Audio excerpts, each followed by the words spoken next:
Hello guys, today we are going to be showing you how to use a skateboard.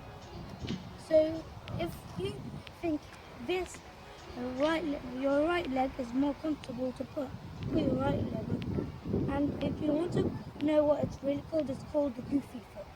And if you feel like left leg is suitable for you, you should use it. So the first step to using the skateboard is going it properly. So if you don't want to fall and slip, put your leg on the middle. You need some balance. The balance will get you practice. And then once you've balanced, you can learn how to move like that.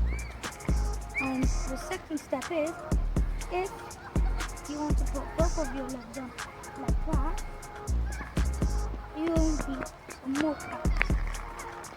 So first, you put whichever leg you feel comfortable on the top here. Then you have to move, put your other leg on there, and you can do that. And the third step to succeeding on a skateboard is putting both of your legs like that.